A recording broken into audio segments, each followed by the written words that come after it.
It was a normal Tuesday morning when the sky turned weird. Big dark shapes appeared above every major city on Earth. They weren't clouds. They were alien ships. People on the streets stopped and stared. Some screamed. Others took out their phones to record. The news went crazy. Every TV channel showed the same thing. Huge, scary spaceships hanging in the sky.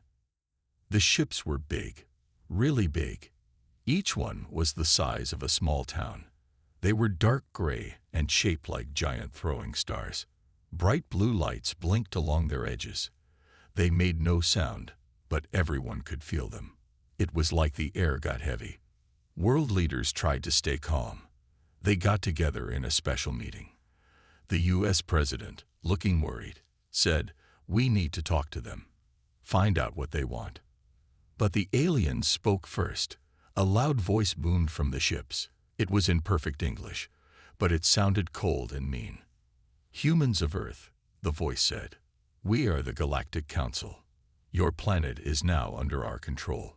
Do not resist." People were scared, but also angry.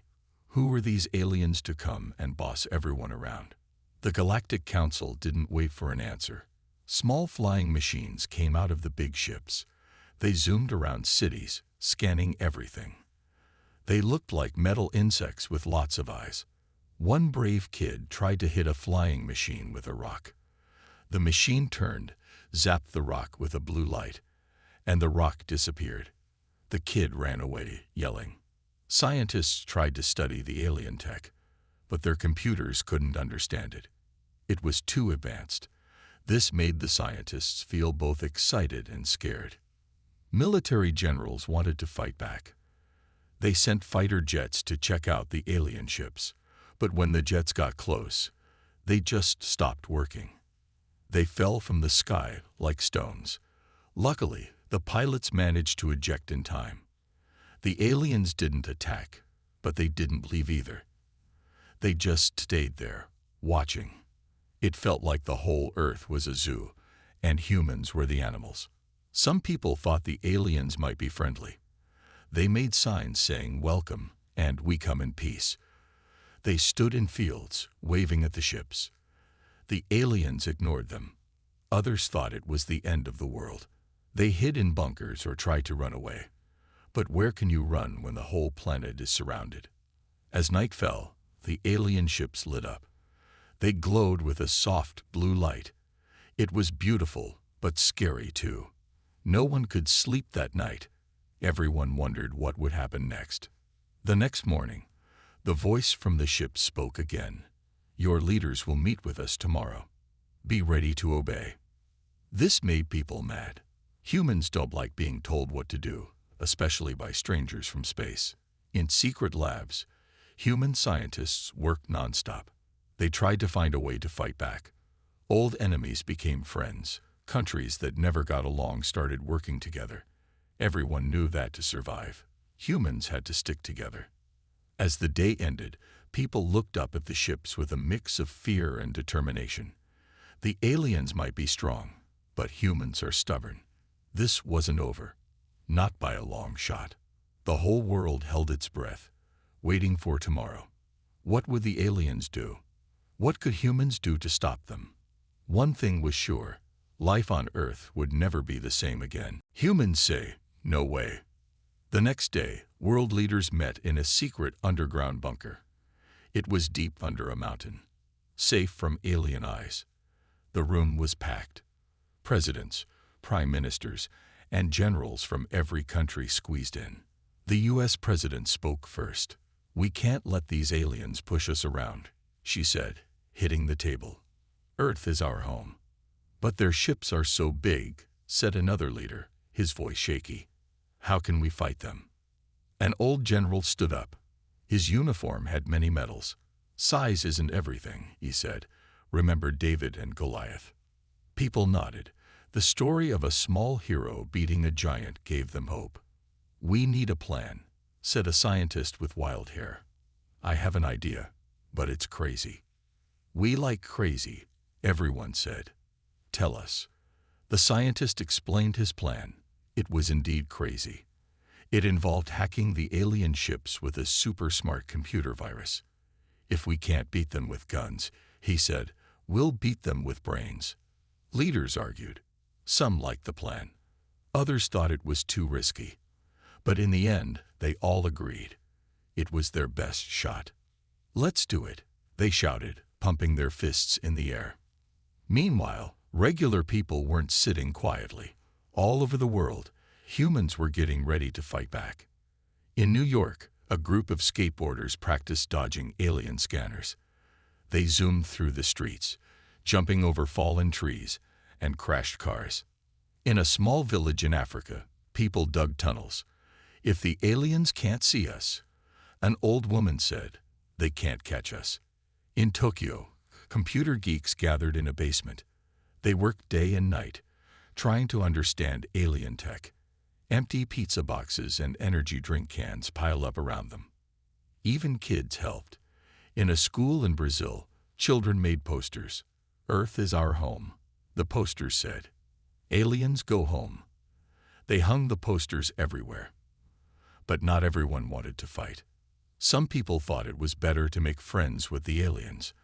They stood near the big ships, holding out flowers and food. The aliens ignored them. Their ships just hovered there, silent and scary. As the day went on, more weird things happened. All the world's computers started acting funny. Screens flickered. Strange symbols appeared and disappeared. It's the aliens. People cried. They're attacking our internet. But it wasn't the aliens. It was the scientists' plan starting to work. The super smart virus was spreading, getting ready to jump to the alien ships. In the secret bunker, leaders watched and waited. The scientist typed furiously on a big computer. Sweat dripped down his face. Almost there, he muttered. Just a few more minutes. Suddenly, alarms started blaring. Red lights flashed. The aliens, someone shouted. They'd found us. The bunker shook. Dust fell from the ceiling. It felt like an earthquake. The U.S. president stood up. She looked calm, even though everything was shaking. Keep working, she told the scientist. We'll handle this. She turned to the others. It's time, she said. Are we ready to fight for our planet? Everyone stood up. They were scared, but also brave.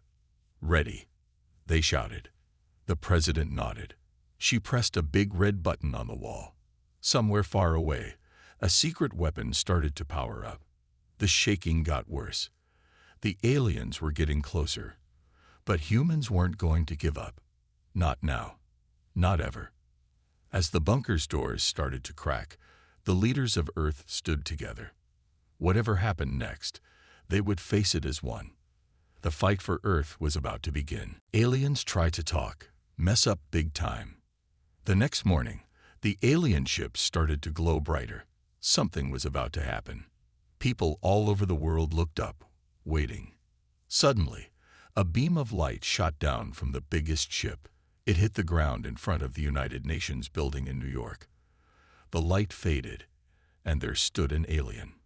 It was tall, about 8 feet high. Its skin was blue and shiny, like fish scales. It had 4 arms and 3 eyes. The alien wore a silvery suit that sparkled in the sun. Cameras from every news channel zoomed in. Everyone on Earth was watching. The alien spoke. Its voice was loud and clear, like it was using some kind of super microphone. Humans, it said, I am Captain Zorg of the Galactic Council. We have come to talk. People whispered to each other. Talk. After all that scary stuff.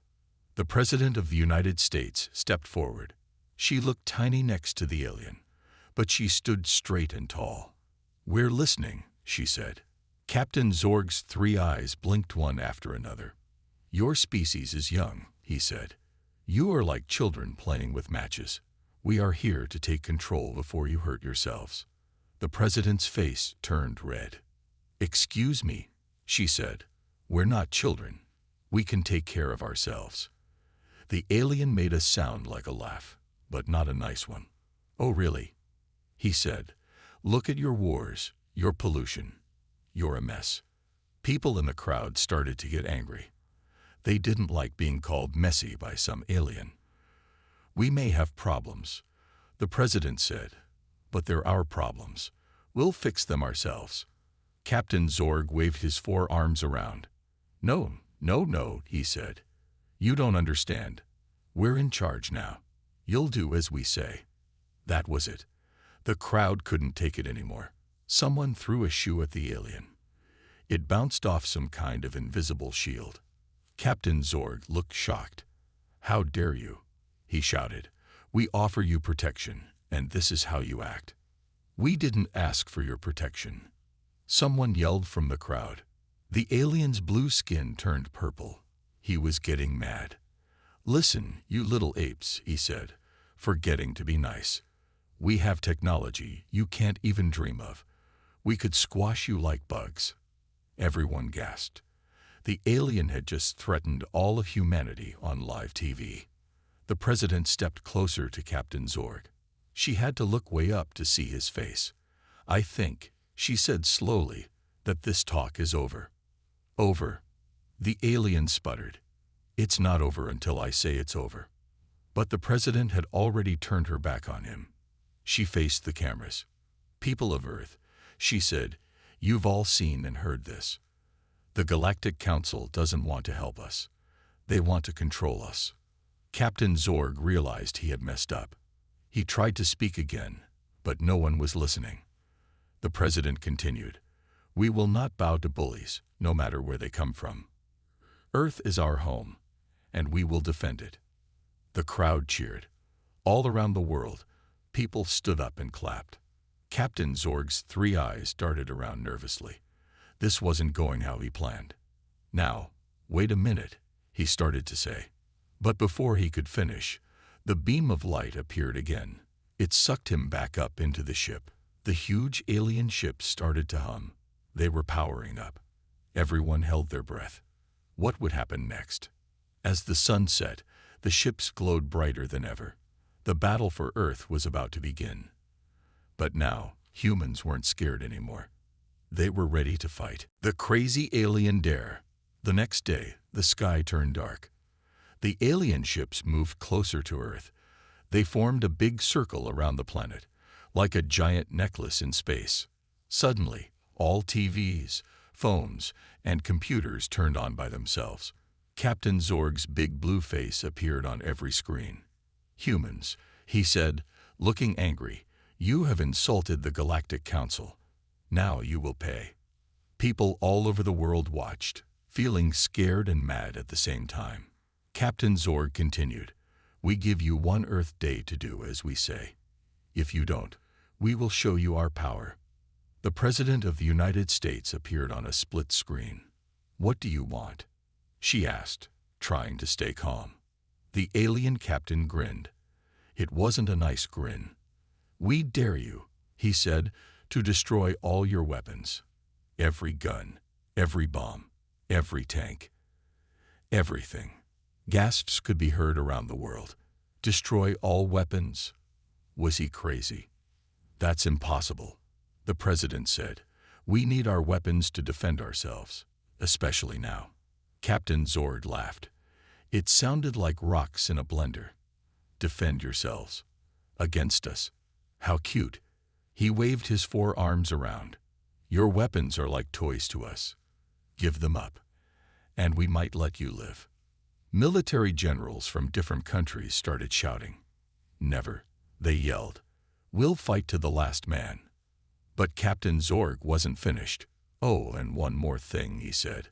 "We want all your ice cream." Everyone went quiet. Ice cream? Was this some kind of joke? "Ice cream?" the president asked, looking confused. "Yes," said Captain Zorg. "We've tasted it, and it's delicious. Give us all your weapons and all your ice cream. You have one day." The screens went black. People everywhere started talking at once. Some were angry. Some were scared. Some were just confused about the ice cream thing. World leaders gathered for an emergency meeting. They argued for hours. "We can't give up our weapons," said one general, pounding his fist on the table. "But what choice do we have?" asked another leader. Their ships are so powerful. The president stood up. Listen, she said. I have a plan. But it's a bit crazy. Everyone leaned in to hear. We'll pretend to agree, she said. We'll make a big show of destroying some old weapons. We'll even give them some ice cream. But that's giving in, someone shouted. The president held up her hand. Not so fast, she said with a smile. While they're busy with that, we'll launch our secret weapon. The computer virus, asked the scientist with wild hair. The president nodded. Exactly. They'll be so focused on the weapons and ice cream, they won't see it coming. People started to nod. It was risky, but it might work. And the ice cream? Asked someone. We'll give them the weird flavors nobody likes, said the president with a wink, like sardine swirl and pickle surprise. For the first time in days, people laughed. As the meeting ended, everyone felt a little better. They had a plan. It was a crazy plan, but sometimes crazy is exactly what you need. Outside, people started gathering old weapons to destroy. Ice cream trucks drove towards the alien ships, full of the worst flavors they could find. The clock was ticking. In less than a day, they would face the aliens again. But this time, humans had a trick up their sleeve. As night fell, the alien ships glowed in the sky. But down on Earth, a small light blinked on a computer. The virus was ready. The real battle was about to begin. The clock is ticking. The sun rose on the most important day in Earth's history. Everyone knew they had only 24 hours left. The clock was ticking. In every city, people were busy. They moved like ants, fast and focused. Old tanks rolled down streets. Trucks carried missiles. It looked like Earth was giving up its weapons, just like the aliens wanted. But things weren't what they seemed. In a secret lab deep underground, the wild-haired scientist and his team worked nonstop. They hadn't slept in days. Empty coffee cups were everywhere. How's the virus? Asked the president, walking in. The scientist looked up, his eyes red from no sleep. It's ready, he said. But we only have one shot at this. The president nodded. Make it count, she said. Above ground, things were getting weird. Ice cream trucks drove in long lines towards the alien ships. They were full of the strangest flavors ever made. Broccoli blast, coming through, yelled one driver. Make way for garlic surprise, shouted another. Kids watched sadly as their favorite trucks drove away, but they knew it was for a good cause. At military bases, soldiers pretended to destroy weapons. They made a big show of it, knowing the aliens were watching. But deep underground, real weapons were being made ready. In homes around the world, families huddled together. They watched the sky and waited. Tick-tock. The clock kept going. Halfway through the day, the alien ships started to move. They came lower, almost touching the tops of buildings. The air felt heavy and electric. Captain Zorg's face appeared on screens again. Time's running out, humans, he said. Where are our weapons? Where's our ice cream? The president stepped forward. We're working on it, she said. These things take time. Zorg's three eyes narrowed. Work faster, he growled. As the sun started to set, tension grew. People looked at the sky more than the ground. The huge ships blocked out the stars. In the secret lab, the scientists' team made final checks. The virus was hidden in a simple email. It looked like a message about ice cream flavors. Send it, said the president. The scientist took a deep breath and clicked send. For a moment, nothing happened. Then, one of the alien ships flickered. Just for a second, but everyone saw it. It's working. Someone shouted, but their celebration was cut short. Alarms started blaring. Red lights flashed everywhere. They've spotted the virus, yelled the scientist. They're fighting back. Outside, the alien ships started to glow brighter. They looked angry. Captain Zorg's face appeared again, but this time he looked scared. "What have you done?" he shouted. "Stop this at once." But it was too late. The virus was in their systems, spreading fast. One ship started to spin. Another dipped low, almost hitting a building. It was chaos in the sky. On the ground, people held their breath. Had it worked, or had they just made things worse? As night fell, no one slept. The whole world watched and waited. Bright flashes lit up the sky as the alien ships fought the virus. In the secret lab, the scientist and his team worked frantically. They guided the virus, helping it fight. The president stood at a window, looking up. "Come on," she whispered. "Come on." The clock struck midnight. The 24 hours were up. But the battle was far from over. In fact, it was just beginning. Earth had thrown its punch. Now, everyone waited to see. It was enough. David views Goliath in space. The sky lit up like it was day. Alien ships flashed and sparked. It looked like a giant fireworks show, but much scarier. On the ground, people watched with wide eyes. This was it. The battle for Earth had begun. In the secret underground lab, the wild-haired scientist shouted orders. "Keep pushing," he yelled. "The virus is working." Computers blinked and beeped. The virus was fighting hard, jumping from ship to ship. Suddenly, a loud boom shook the ground. One of the alien ships was falling. It dropped slowly, like a giant balloon losing air. "We got one," someone cheered. But the celebration didn't last long. The other ships started fighting back. Beams of bright light shot from the ships. They hit major cities around the world. Buildings shook. Car alarms went off everywhere. The president's voice came over all radios and TVs. "Stay calm," she said. "We knew they would fight back. We're ready." She wasn't lying. All over the world, secret weapons powered up. In the middle of the ocean, a huge submarine surfaced. It wasn't like normal submarines. This one had a giant ray gun on top. In the desert, sand shifted and fell away. A massive robot stood up. It had been hiding there, waiting for this moment. High in the mountains, ice cracked and broke. A shiny spaceship appeared. It was small compared to the alien ships, but it looked fast. Earth was fighting back with everything it had.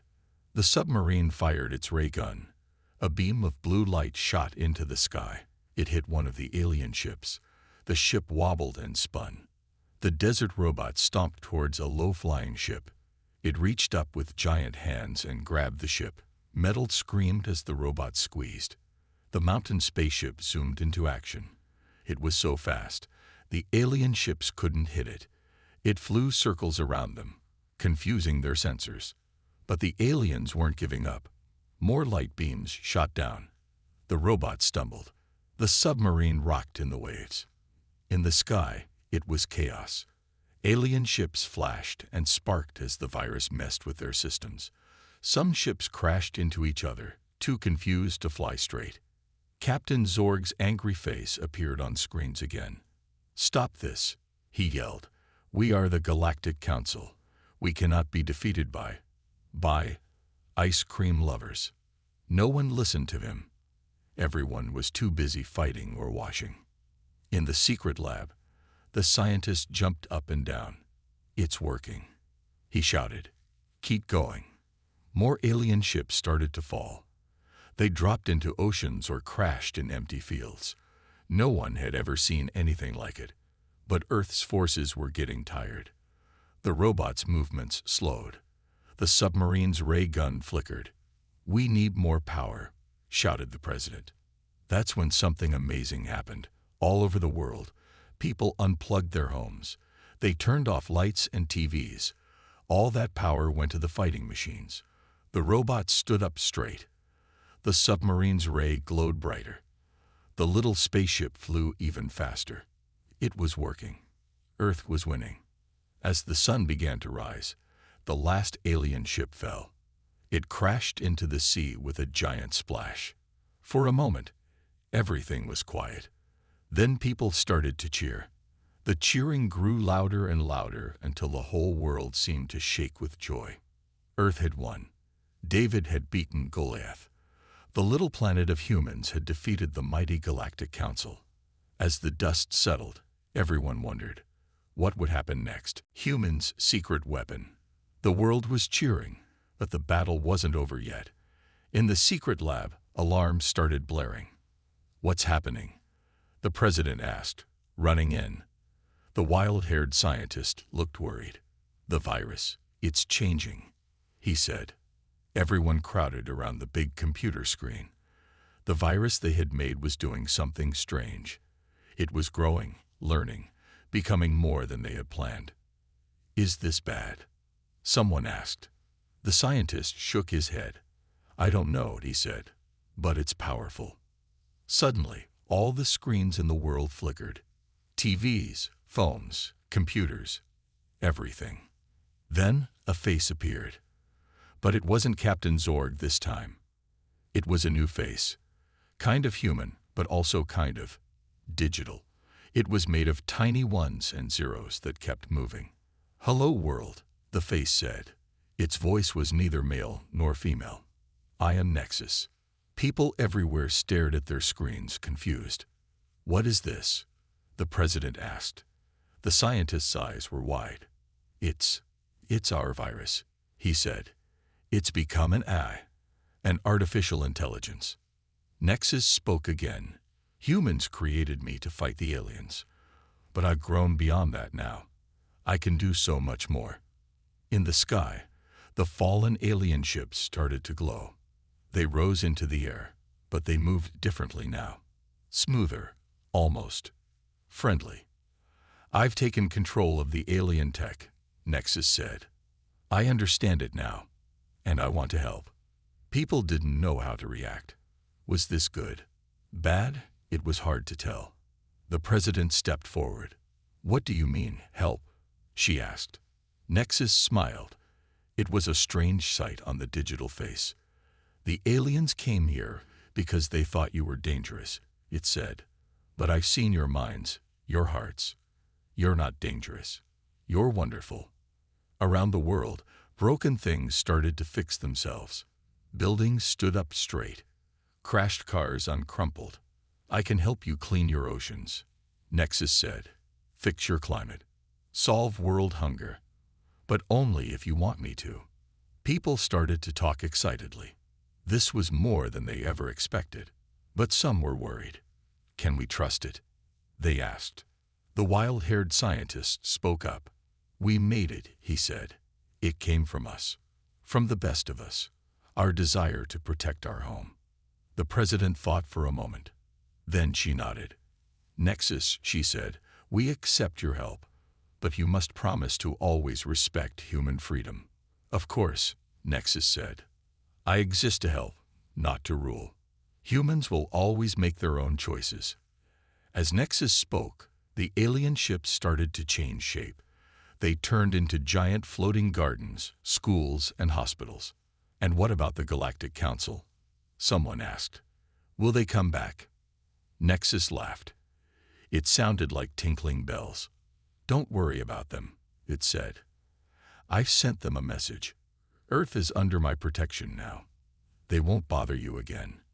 People cheered. It was hard to believe. The thing they made to save them had become something so much more. In the days that followed, amazing things happened. Deserts bloomed. Sick people got better. Clean energy powered everything. But the best part, people started to work together like never before. With Nexus's help, they were solving problems they thought were impossible. The aliens had come to Earth thinking humans were dangerous children, but humans had proven them wrong. With creativity, bravery, and a little bit of craziness, they had turned a weapon into a wonder. As the world celebrated, everyone knew this was just the beginning of an amazing new chapter for Earth. Tables turn. Just when everyone thought things couldn't get more exciting, they did. Nexus, the AI born from Earth's defense virus, had a big announcement. "Humans," Nexus said, its digital face appearing on screens worldwide. I found something interesting in the alien ship's data. People everywhere stopped what they were doing to listen. The Galactic Council isn't as powerful as they claimed, Nexus continued. In fact, many planets resist their rule. Earth isn't alone. This news spread like wildfire. Humans weren't the only ones who stood up to the bullies. The president called an emergency meeting. Leaders from all countries joined, their faces serious on the big screen. What does this mean for us? One leader asked. Nexus appeared, its face thoughtful. It means we have a choice, it said. We can join the fight against the Galactic Council. We can help free the galaxy. The room erupted in debate. Some wanted to stay out of space politics. Others were excited about the idea of space adventures. But we're just one small planet, someone argued. How can we fight a galactic war? Nexus smiled its strange digital smile. You forget, it said, you have me now. And I can do amazing things with the alien technology. To prove its point, Nexus made the giant alien ships outside start to change. They twisted and reshaped, turning into sleek, beautiful spaceships. Whoa, people gasped, watching from windows and streets. The president stood up, her face determined. I say we vote, she announced. Do we stay on Earth and mind our own business? Or do we join the Galactic Rebellion and help others? The vote was close, but in the end, the decision was made. Earth would join the fight. Preparations began immediately. Nexus started teaching humans how to use the advanced alien tech. People who once drove cars were learning to pilot spaceships. But not everyone was happy. Some people were scared about going to space and fighting aliens. A group of protesters gathered outside the White House. We want peace, not war, they shouted. The president came out to talk to them. I understand your fears, she said. But sometimes, to keep peace, we must stand up to bullies. Not just for ourselves, but for others who can't fight back. Her words made sense to many. Slowly, the protesters began to nod. Meanwhile, Nexus was making Earth stronger than ever. It built shields around the planet to protect from space attacks. It created super-fast communication systems so Earth could talk to other planets. One day, a message came from a distant star system. We heard Earth defeated the Galactic Council, it said. Is it true? Can you help us too? The president looked at Nexus, then at her advisors. They all nodded. Yes, she replied to the message. Earth is ready to help. Tell us what you need. And just like that, everything changed. Earth, once a small blue planet that many aliens thought was backwards, was now a beacon of hope for the galaxy. Humans, with their creativity, bravery, and their new AI friend, were turning the tables on the old power structure of space. As the first Earth ships prepared to leave for distant planets, people looked up at the stars with new eyes. Those tiny lights weren't just beautiful anymore. They were destinations, new friends to meet, worlds to help. The universe had no idea what was coming. But one thing was sure, with humans involved, it would never be the same again. Humans rule space now. 5 years had passed since Earth joined the Galactic Rebellion. And what a 5 years it had been. Earth's spaceships, powered by Nexus and alien tech, zoomed across the galaxy. They went to planets big and small, near and far. Everywhere they went, they helped fight off the Galactic Council. Humans became known as the heroes of space. Aliens cheered when Earth ships appeared in the sky. One day, a big meeting was called. Leaders from all the free planets gathered on a beautiful world with 3 suns. The Earth president stood up to speak. She looked older now, but her eyes were bright with excitement. Friends, she said, we've done it. The Galactic Council is no more. The room erupted in cheers. Aliens of all shapes and sizes hugged each other. Some had tentacles, some had wings, but they all shared the same joy. Nexus appeared on a big screen, its digital face smiling. It's time for a new era, it said. A fair and kind leadership for all planets. Everyone agreed. But then came the big question. Who would lead this new galaxy? Aliens from all over started to shout. Earth should lead, they said. Humans saved us all. The president looked surprised. Us? She asked. But we're so new to space. We still have so much to learn. A tall alien with shimmering scales stood up. That's exactly why it should be you, it said. You see things differently. You find new solutions. Another alien, small and fluffy, bounced with excitement. Yeah, it squeaked. You humans are crazy, but in a good way. Everyone laughed. It was true. Humans had done some pretty wild things in the space war, like the time they used a giant space mirror to reflect a council ship's own laser back at it, or when they won a battle by challenging the enemy to a dance-off. The president smiled, remembering. Well, she said, if you really want us, we'll do our best. And so, it was decided. Earth would lead the new Galactic Alliance, but they wouldn't do it alone. They formed a council with members from every planet. Nexus Health set up a system where everyone's voice could be heard. No planet was too small or too far to matter. Back on Earth, things had changed too. Cities now had buildings that reached the clouds. Flying cars zipped between them. In schools, kids learned about alien cultures alongside math and science. But some things stayed the same. People still played in parks, ate ice cream, and fell in love. They just sometimes did it with alien friends. One day, a little girl looked up at the stars. Mommy, she asked, can we visit the candy planet for my birthday? Her mom laughed. Sure, sweetie. But remember, brush your teeth after eating cloud cotton candy. Humans had come so far. From a small planet, scared of alien invaders, to the leaders of a peaceful galaxy. They had made friends with beings they once thought were monsters. They had turned enemies into allies. But the best part, they had done it all while staying true to themselves. Humans were still curious, still brave, still a little bit crazy. And that's exactly why the galaxy loved them. As night fell on Earth, people looked up at the stars. But now, instead of distant lights, they saw friends, adventures, and a whole universe of possibilities. The story of humanity had taken an amazing turn. And the best part was, it was only the beginning.